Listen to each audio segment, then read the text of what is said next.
Flashback. Episode 100. What? That's right, ladies and gentlemen. We are going to be bringing some flashbacks for you from the past. And today, you're going to get to hear this interview that I did with Elizabeth, who had lost over 150 pounds at the time that this was recorded. And she was blogging at Fat Mom to Fit Mom. This is back when we had blogs. What? And she's 33. She's been really struggling with her weight her whole life. And since she was 6, she had her highest weight at 325. And I think you're really going to enjoy hearing from her and then how she ended up running 2 half marathons. So why don't you sit back, enjoy this flashback from the past, and if you want to get more content like this, if you would like to go back and hear many of these great interviews from the past, all you have to do is become a podcast premium subscriber. You can go to halfsizeme.com/join, and then you'll have access to every single episode we've ever released.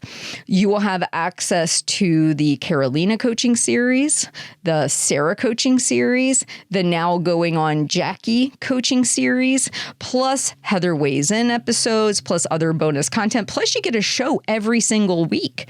So new content coming at you every single week. So sit back, enjoy this flashback from the past, and you have a phenomenal week. All right, ladies and gentlemen, I have a wonderful guest with us today. I have Elizabeth. She is from fatmom-to-fitmom.com. Elizabeth, would you like to say hello to everybody? Hi, everyone. Now, Elizabeth, I've had a chance to dig through your blog and get to know you, and amazing stuff on there, by the way. For those people that haven't had a chance to go by your blog or not real familiar with you, could you kind of give us some insight as to when your weight became an issue for you? Well, it's basically pretty much always been an issue because I've never been a normal weight. I was an overweight child from the time I was very small. You know, all through my life, I have basically just gained weight. And there were times when I'd lose a little weight, like in high school, but then I'd always gain it back. And the point where it really became an issue was after I had my kids. And that's when I decided I really needed to do something because, you know, I realized I wasn't able just to do basic things with them that, you know, you want to do with your kids, like slide at the park and just play with them. I you know, my size got in the way because I was 325 pounds. And so that is basically the point when I couldn't take it anymore. I guess everybody gets to the point where, you know, you're ready to change. And that was it for me. I didn't want it to affect my kids. Now, one thing that was interesting, you said that when you were in high school, you had lost but gained back all the weight. Can you kind of, looking back at that time, see where maybe you made some either, you know, mistakes or there were issues with the way that you went about losing the weight to where it wasn't sustainable for you?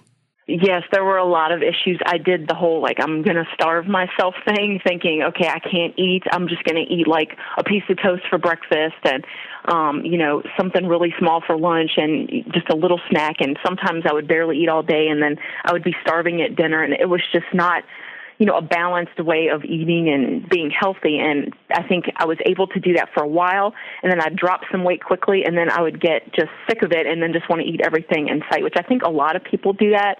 And that was basically what I've always done. And my mom had me on diets from the time I was like 9 years old. I was on Slim Fast and all kind of stuff, and it just never stuck because, you know, a lot of that stuff's just not, you know, a balanced way of being healthy. It's just extreme, and I think that was the reason I was never able to keep it off before. I always say it's really, when you think about it, the core, it makes no sense what we do to ourselves sometimes because we obviously got to the place we did with our weight because we love food, right? We love to eat and we love to probably eat higher calorie foods or large quantities of food. Yet we do these extremely restrictive things, which totally go against everything that we were initially doing. And so it's so easy to see, I think sometimes when you look back with hindsight, why those things wouldn't work for somebody who truly loves to eat and enjoy food. Mm-hmm. It's way too extreme. And I think that even the average person, I mean, after a while, you know, even a person without a weight issue wouldn't be able to do that. It's just you feel like you're punishing yourself, you know, for whatever reason. And yeah, it was just not good. I would over-exercise too, thinking I had to go to the gym like constantly and I could never take a day off. And you just get burned out doing that. It's way too extreme. And I think that's one of the reasons, this time definitely it's been different for me. So when we cut to after having kids, because I find that kids are a real motivator for a lot of people that have put off losing their weight. Many times you're looking at your kids and you see how your choices are impacting their life. So when you were looking at this situation with your kids, you were 325 pounds. Was there a moment or an instant where you felt like there was an internal change that happened that made this possible, this transformation possible? What was the process you went through during that time?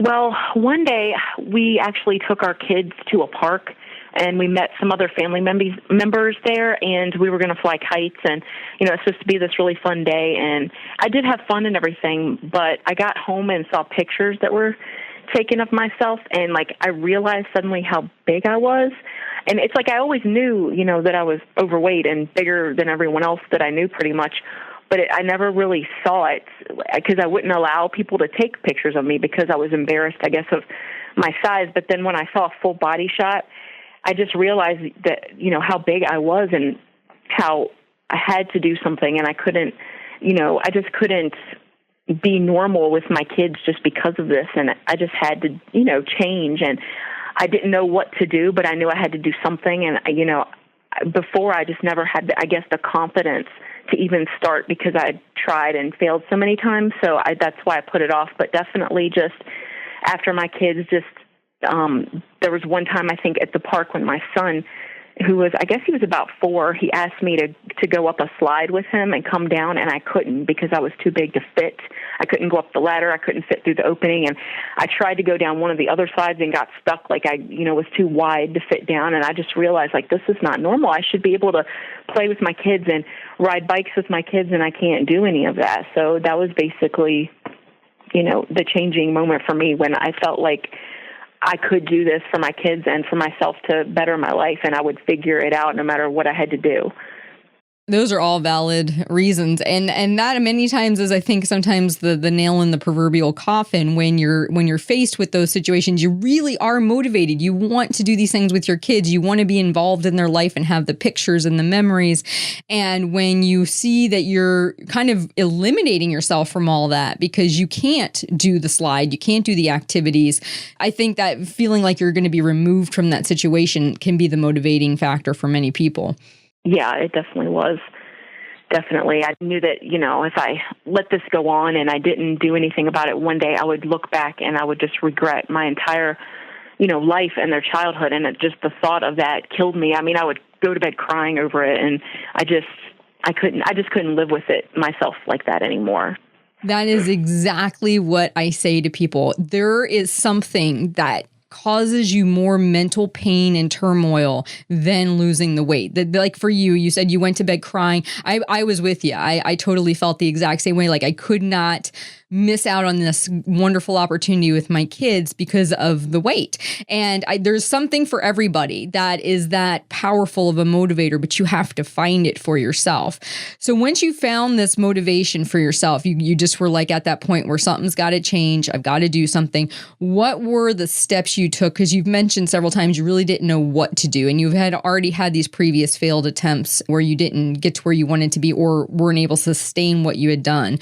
So what did you decide to do as far as eating and exercise, and how did you go about finding your way? Well, what I did was one day when I was just thinking about it, like, okay, I've got to figure this out. Obviously, I'm eating too much junk. I was always the type of person that I ate pretty good for my meals, but I would just eat junk for snacks. I would eat a lot of cookies, and I drank a lot of soda, and that was basically what was making me so overweight, and I ate too much and didn't exercise enough. So I was like, I got to figure out a way to do this where I'm eating healthy, but I'm not going to be on a, 800 calorie a day diet or something. And I had no idea about how many calories I should eat. So I Googled weight loss, and SparkPeople came up in the results. And I'd heard about them before from another message board or something I was on. And so I read the site, and it was free to join in. So I thought, okay, why not? I'll do this. I'll do what they say to do. I'll put all my information in. And from then on, I basically followed the calories they told me to eat, and I started walking because it was really the only exercise I could do. I was so heavy that everything else hurt my back, it hurt my ankles, it hurt my knees, but I could walk. And so I would walk for 20 minutes or a half hour until, I felt like I couldn't do it anymore, and then I would come home and, I'd go back out the next day or, whatever. I basically just started off where I was because I didn't know what else to do. So I started off there, and I just tried to, I first eliminated soda. That was the big thing because I had a major addiction to Coke. I would drink like 6, sometimes 7 cans of Coke a day. I mean, so a huge amount of my calories were just from that, so I started doing that. And after a few weeks, I noticed I was losing weight like pretty effortlessly. I was just, the scale was going down, and I mean, I just felt better. And so that motivated me to keep doing it. And so that's basically what I've done. I haven't done anything extreme as far as a different, like a certain diet or anything. I just count my calories, and I exercised, and I drink a lot of water and stuff like that. So, and that has worked for me. And I think that for most people that would work. I think that people are just skeptical about it because you hear on TV, oh, it's a lifestyle change, and you hear that and you think, oh, whatever, like those people are full of crap or whatever. But it's really true that, you kind of change things gradually. I didn't do it all overnight. I didn't start eating perfectly on day one, and I wasn't perfect about the exercise, but I just made an effort to do something every day to do better. And that's what I'm still trying to do, basically. I'm still not perfect. I still have bad days, but I know that I'm never going to stop trying to be healthy. Was that a natural progression for you just to eliminate the soda based on all the prior situations you had? Because what I've noticed is it seems like everybody wants to go all in. Like they want to adapt some kind of eating style. They want to adapt some kind of fitness program right away, regardless of how much weight they have to lose. Like they want to just feel like they're completely vested in something. Whereas I agree with you. I think what you did is much more sensible and is actually a better progression just to make one small change and start moving it forward. What do you see in regards to other people and that? And if you could send a message to those people who feel like they've got to do it 100% one way or it's the highway, what would you say to them? I would say to them that you do not have to do that. I used to think that, and I read in this book all the stuff about that once, and it's called All or Nothing Thinking, that you have to do everything perfect or it doesn't count, and it's not like that. And if you expect it to be that way, that you're going to do everything perfectly, you're just going to feel bad because you're not going to be able to do that. Nobody's perfect, and I think that if you have these expectations that, okay, I'm going to go on this diet, I'm going to eat perfectly every day, I'm never going to, have any ice cream, and I'm going to tell everyone when we go out I can't eat cake and I can't do this, and I'm going to exercise every single day. I think that if you have that mindset, that you're already setting yourself up to kind of fail, because it's almost impossible to be perfect. I mean, maybe there are some people that can do that, but I really don't know any people that can, and I think that gradually changing makes it easier to adjust, because if you're used to eating all these calories and then you try starving yourself and cutting out everything you like to eat, it's going to feel like a punishment. It's going to feel too hard, and you're not going to want to do it. And that is, I think, the reason this time that I was able to continue with it and not feel like, oh, this is impossible, I can't do it, because I just gradually, I knew I needed to stop the soda thing, because that is just really bad. There's, you get no nutrition from soda. It's bad for your teeth, all that stuff. And so I wanted to try to cut that out and just try to drink more water. And I just drank a ton of water, and I just cut the soda out. And after a couple of weeks, I didn't even want it anymore. And now it's rare that I ever drink a soda. I might have a root beer every now and then because I really like that. But I think that gradually changing your habits, it just, when you start with one small thing and then you get that to where it's like really great. Okay, I'm used to drinking water. Now I can try something else. Maybe try to eat, fruit for snacks instead of chips or something like that. And I think that if people think of it in that way, instead of something they've got to do overnight and suddenly by next month I'm going to weigh 50 pounds less, I think that when people try to do that, they're disappointed because it doesn't happen. So then they go right back to eating the way that they did before. Right. Then going back to the all or nothing mentality, if I can't do it perfectly, I'm just not going to even do any of it to begin with. Now, How much have you lost grand total thus far? How long did it take you? And are you ultimately where you want to be as far as your weight? Okay, well, I started off in 2010. It was like late April, early May of 2010 when I really started the whole SparkPeople thing, and I was 325. And earlier this year in June, I was about 168. And then over the summer, I got sick. So I had lost about 157 pounds at that point. So that was 3 years that it took me to lose 157 pounds. And over the summer, I've gained back about 12. So I'm about 12 pounds higher than that now. let me see, where are we right now? We're in December. I started training for the half marathon early this fall, and I never lose any weight when I train for those. For whatever reason, I didn't last year either, so my weight just stayed the same. So I'm trying to get back those 12 pounds that I gained back over the summer from being sick and traveling and stuff. So it was very hard for weeks. I couldn't exercise. I had this weird lung thing where I got like mold from a hotel room, and I was really sick and coughing, and I just was not eating well at that time and counting calories, and I gained the weight back really quick if I'm not careful. So with the exercise and everything. And so I'm trying to get back to that weight. So now I'm like in the low 180s. And then this last week I sprained my ankle. I haven't been able to work out, and they have me on some sort of medicine, and I've gained 5 or 6 pounds just in the last week from fluid retention. So I really don't know my true weight as of this moment. But last week before Thanksgiving, I think it was 181 or 182, something like that. So I guess at this point, technically, I'm down about 140 something pounds. And do you feel like 168 is a good maintenance weight for you? I actually wanted to be a little bit less than that. My doctor, when I had met with her, I wanted to be, I think around 150 is my goal. So I never had an exact goal weight number. When I started out, I guess I never really believed I would ever even lose 70 or 80 pounds. So the fact that I had gotten under 200 pounds was amazing to me. But I definitely do want to I really have a goal to get to 162 or less, because that'll be, half of my starting weight. So that's kind of my big goal. So I definitely want to get back there. But earlier this year, I was feeling pretty good at that weight. I was a 10, 12, and now I'm about a 12. A little bit, my pant size now, I can, if I'm up a couple pounds, it's whoa, my pants are tight. Where it's a big difference from when you're 300 pounds and you gain a couple pounds and it doesn't matter, to being under 200, and it's every pound really shows on you when you weigh less. So it's a big adjustment, but I know I'm gonna get off the weight. It's just been one thing after another, but I'm definitely not completely discouraged like I would have been in the past. I would have just given up and been oh, well, I gained weight back. I might as well just keep on gaining it, Yeah, no, I've had that thinking before, so I totally can identify. And that's what I was actually going to say is you have a really wonderful attitude about the fact that, of course, you were sick and you've had these setbacks, and yet you still have the attitude of, you're just going to get back to it. And I think that that's really something that once you see this as a lifestyle, going back to what we were talking about earlier, once you see this as a lifestyle change, this is part of life. Getting sick, sprained ankle, these things happen, medication, these things are going to happen, and you have to kind of allot for that. I picked up on a great blog post that you had where you talk about fear. And I wanted to ask you how, based on your experience, how do you see people allowing fear to rule their lives? And how has fear ultimately held you back personally?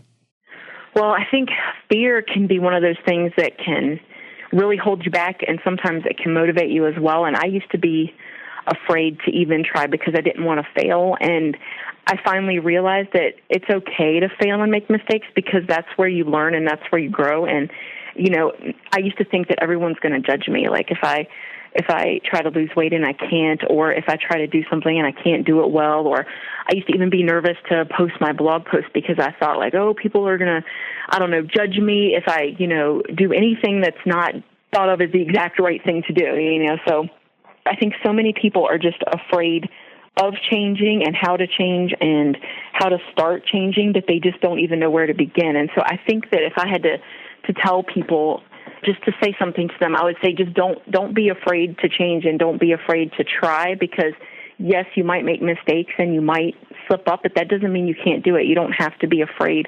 Stop being afraid and, live your life the way you want to live it, because I think most significantly overweight people are probably afraid. They're afraid of a lot of things. Maybe they're afraid of changing because they think that people have always, identified them as a fat person. And that's how I felt oh, I'm the fat one, and that's how I'm supposed to be. I've been fat since I was a little kid. Maybe I'm just supposed to be fat forever. Everyone in my family is. So maybe that's who I'm supposed to be. And I was afraid to be anything different, I think. But then I realized that that's not who I want to be, and I feel like I deserved better than that. So I decided that, I wasn't going to let my fear hold me back anymore.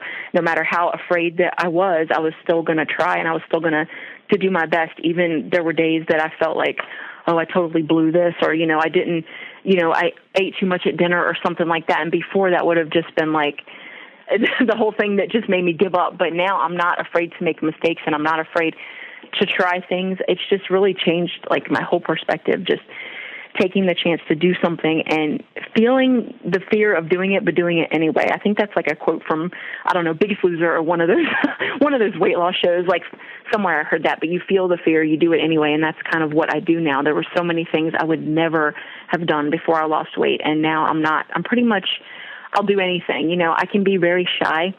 And I was kind of shy about actually doing this interview because I was scared of maybe, I don't know, what people might think of me or anything like that. But I just decided, well, I'm going to be nervous, but I'm going to do it anyway. So that is perfect, because that's how you're going to become stronger all the way around. And that's exactly what my mantra has been for myself, is if I know I'm scared of it, that means I have to deal with it. If I know in the long run, if everything goes well, it's ultimately going to be a good experience for me. It's going to either make me stronger, it's going to make me better. But the fear of the what ifs impede on you. And then all of a sudden that kind of, you talk yourself out of doing something that ultimately would have been really good for you. Yes, it would. So my question for you is this, because we're talking about fear and we're talking about judgment of other people. And I have really been thinking a lot of what drives us is fear of failure. And you mentioned that for yourself, fear of failure. Do you think that when you look back with your perspective that you have now, was it the fear of failure based on comparing yourself to others' expectations of you and what others have accomplished? Because I think for myself, that a lot of the times is where my fear came from. What are your thoughts on that? Yeah, I think mine was a lot of, okay, what if I can't do this as well as other people? Or what, I think it was both for me, like, what are other people going to think of me? And what if I can't do what these other people do? And I would say to people who maybe are trying to lose weight or want to start losing weight is not to care. Like, you can't compare yourself to everyone else. And I know that we all do it, but everybody's life and situation and weight and issues are all different. And so I think that if you go into it just trying to always compare yourself to everyone else, that you're going to, be disappointed because your life and your body and everything about you is completely different. And I think that I still sometimes am worried that people judge me. I'm just like that. I guess I'm a sensitive person, but really I think that when I started my page, I wanted to do it to help other people because I know what it feels like to be scared and not know what to do and not have any idea where to begin. And so even though sometimes I'm afraid of putting myself out there, I do it anyway because, like you said, sometimes we do need to do the things that we're most afraid of, because once you do them, you realize that it really wasn't as bad as you thought it would be. It's not as scary. It's not as hard. And you realize how strong you are to get through that. And it makes you just you feel like you can accomplish anything, once you do something that you were initially scared to do. Right. Like right now, you don't even think about the fact you're being interviewed. You're good. Yeah, I'm just talking. All right. So now you mentioned a little bit about your blog and your page, and I'm glad you did that because honestly, that was something that I was afraid to do. I was afraid. I had failed so many times at weight loss, and I had talked such a good game to so many people about what I was going to do, and I never did it. It's always like you get that egg on your face every single time, right? So I was not one of those people. I would not start a blog. I didn't want to do any of that. I just wanted to get through the weight loss process. And then I launched my blog once I got to maintenance because ultimately I knew that was my big hurdle that I needed to deal with. So when did you start your blog and what was your initial motivation and how has it impacted your life? Well, I started it before I ever actually started, the whole weight loss thing, just because I really like to write and to get my thoughts out. But it's kind of evolved, over the last few years. I really started writing regularly last year and then more so this year. So I guess in total, I've been doing it a few years. I think that it's really helped me because I feel like even though I was scared to do it, my reason for wanting to do it is because I feel like certain things need to be said. And I think a lot of the time people are they're scared to say what they really feel, especially about things like weight loss or, dealing with the emotions that come with it. And so I'm really open and honest on my blog. I tell people if I've gained weight, if I've had a bad day, everything that's going on, because I feel like when you hide things it only makes it worse for yourself, whether it's to do with anything that you have going on in your life. I think that when you try to deny the truth, then it only makes it worse. And I feel like I was one of those people that definitely ate my feelings. So if I can get them out on the blog, that really helps me. So, and what was the other question about the blog? I'm sorry, I think I answered part of it, but not all. How has it impacted your life? Oh, I think it makes me feel really good because I've found that so many people care and they say that I inspire them, which I thought sometimes I don't understand why, because I'm not done losing weight. I'm still considered overweight, even though I am very healthy and fit and I can run and I can do all these things. People write me these emails, and that's the biggest thing is like I get emails from people all the time, every day, telling me, thank you. I read your blog and it helped me. I read this post that you wrote, and now I feel like I can do it too. You've given me inspiration. I post like recipes, or not really even recipes, just things that I eat that are really easy to make and that you can do really quickly, because I'm not like, a fancy cook or anything. I like to cook, but it's not something I want to do every night, like big meals, because I know my kids probably won't like it. And so I just try to make up things for me. And it's changed my life, because I feel like it's given me a voice that I never had before. I have, these people that care about me and listen to me, and I've made friends through my blog, and I just like to help other people. And that's one reason I wanted to start that and my Facebook page, is to, just help people, because I know how it feels to feel